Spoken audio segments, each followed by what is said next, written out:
Welcome everyone. In our previous class, we have observed some of the psychrometric terms as well as we have discussed the psychrometric chart. Now, based on the psychrometric terms and the psychrometric chart, I would like to start next topic called psychrometric processes.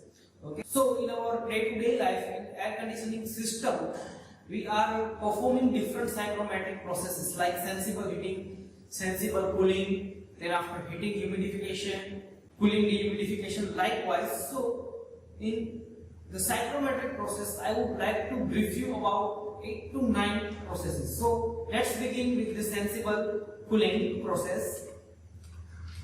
So what do you mean by sensible cooling?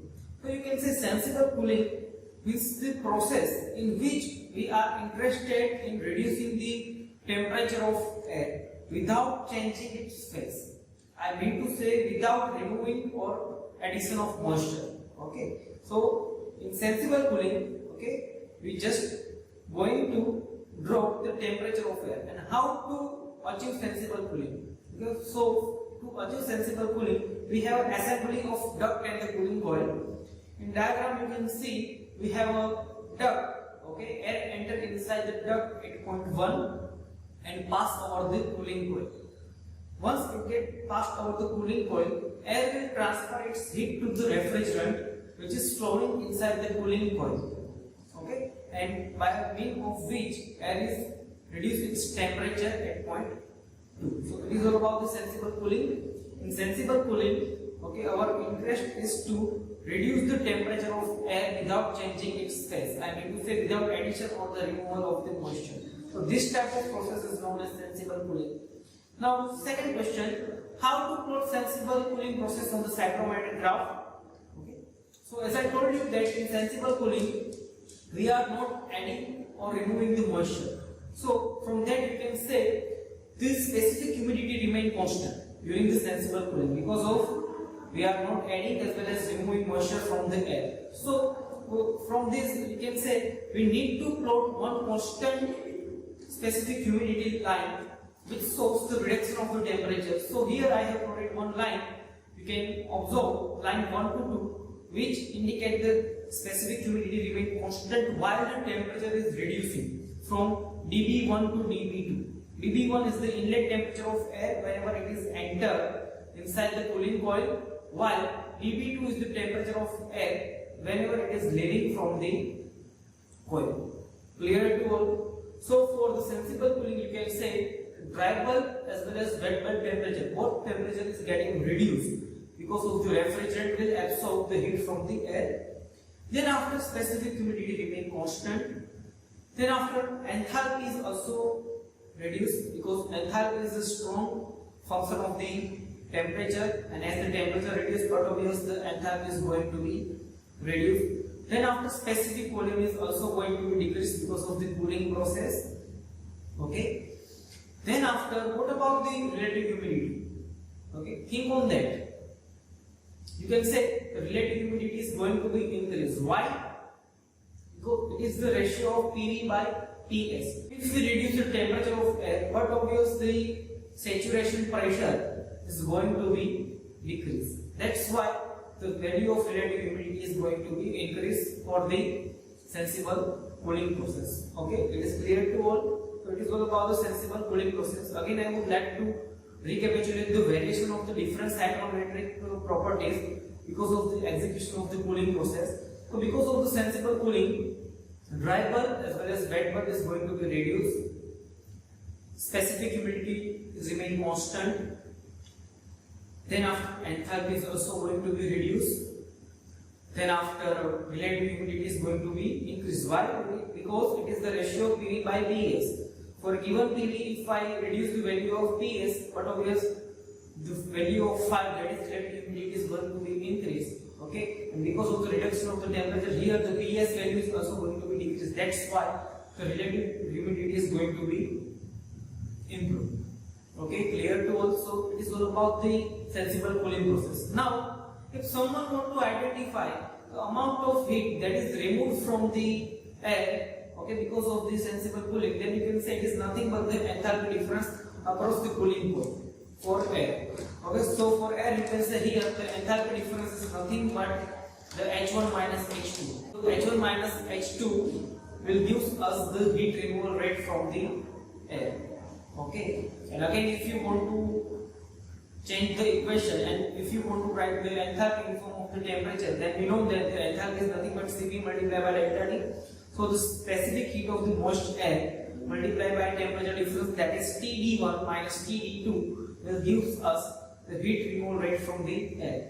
Okay, where the Cp of moist air is equal to be 1.002. Okay, so heat removal rate from the air is equal to be, you can say 1.002 into bracket TD1 minus TD2 kilojoule per kg. Okay, clear to us? So it is all about the sensible cooling process. Now the next one is sensible heating process. So in order to achieve the heating process, we require heater circuit instead of the cooling coil. So here you can say inside the duct we have a heater, okay, or you can say heating coil. Air is getting passed over the heater, okay, and it will absorb the sensible heat from the heater without the phase change. I mean to say without the removal or addition of the moisture. And at point 2 we have a extreme high temperature air. Clear? Okay. And again, as per the sensible cooling here, the word sensible is given, which means the specific humidity will remain constant. So we need to plot one constant specific humidity line which indicate rise of temperature. So here I have plotted one specific humidity line in the psychrometric graph which indicates the rise of temperature from point number 1 to 2. So here the dry bulb increase from TDB1 to TDB2. Okay. Now again, the sensible heating is completely reverse of the cooling. So here the variation of the parameters are like dry bulb is increased, wet bulb is also going to be increased. Then after the enthalpy is also going to be increased, specific volume is increased, then after relative humidity is going to be decreased. Because the relative humidity is the ratio of PV by PS. As we increase the temperature, whatever the saturation pressure is going to be increased. As the saturation pressure increases for a given vapor pressure, whatever is the relative humidity is going to be reduced for the sensible heating process. Clear? And if you want to identify the heat removal rate, if you want to identify the addition rate to the air, then it is nothing but the difference of the enthalpy, that is H2 minus H1. And if you want to write enthalpy in the form of the temperature, then you can write Cp multiplied by delta T, and again Cp is equal to be 1.002 for the moist air. So the heat addition rate is equal to 1.002 multiplied by TD2 minus TD1 kilojoule per kg. Clear to all? So it is all about the sensible heating process.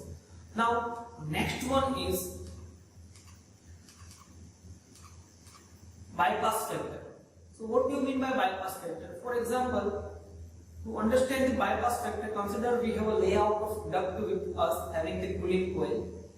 Now consider that the 1 kg of air having a dry bulb temperature TD1 is entered inside the duct.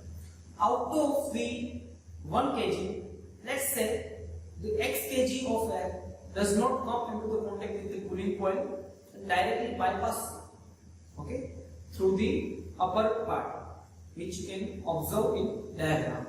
Okay, while remaining amount, that is 1 minus x kg of air, is coming into the contact with the cooling coil and reduce its temperature from TD1 to TD3. Clear to all? Okay, so here some amount of the air is getting bypassed, okay, and do not come into the contact with the cooling coil. As this air does not come into the contact with the cooling coil, but obviously cooling efficiency is going to be decreased. Okay, so whenever the bypass factor is high, cooling coil efficiency is low. Okay, so as a designer, our attempt is to reduce the bypass factor. Okay, so how to reduce the bypass factor and how the bypass temperature affect the temperature variation. Okay, to identify this thing, we need to perform the energy balance here across the mixing stream. Okay, so here you can say from the energy balance, okay, the x kg of air, that is do not come into the contact with the cooling coil and directly getting bypass having the temperature TD1. So mCp delta T, here m is equal to x Cp of moisture as it is Cpm multiplied by Td1, because the bypass act does not come into the contact with the cooling coil. Okay, so that's why the energy at the upper part is equal to the x multiplied by Cpm multiplied by Td1 plus at the bottom side we have 1 minus x kg amount of air come into the cooling coil and reduce its temperature to Td3 because it comes into the contact with the cooling coil. So both the stream is getting mixed and leaves the temperature Td2. So at the outlet we have mass is equal to be 1 kg multiplied by Cp, that is Cpf, multiplied by temperature, that is Td. So from this equation we are able to identify the value of x, that is bypass factor. Okay, and we can correlate the bypass with the temperature using this equation. If you simplify the equation, you will get bypass factor x is equal to Td3 minus Td2 divided by Td3 minus Td1. So it is all about the bypass factor of cooling coil. Clear? Okay, so till now we have discussed two cyclomatic process: sensible heating, sensible cooling. Then after we have discussed the bypass factor. Okay, bypass factor is quite important because if the value of bypass factor is high, then the cooling coil efficiency but always will degrade. Okay, so to achieve the maximum cooling coil efficiency, the layout of the ducting should be such that the bypass factor will minimize. And in order to minimize the bypass factor, we must have an assembly of the fan and etc. devices. Okay.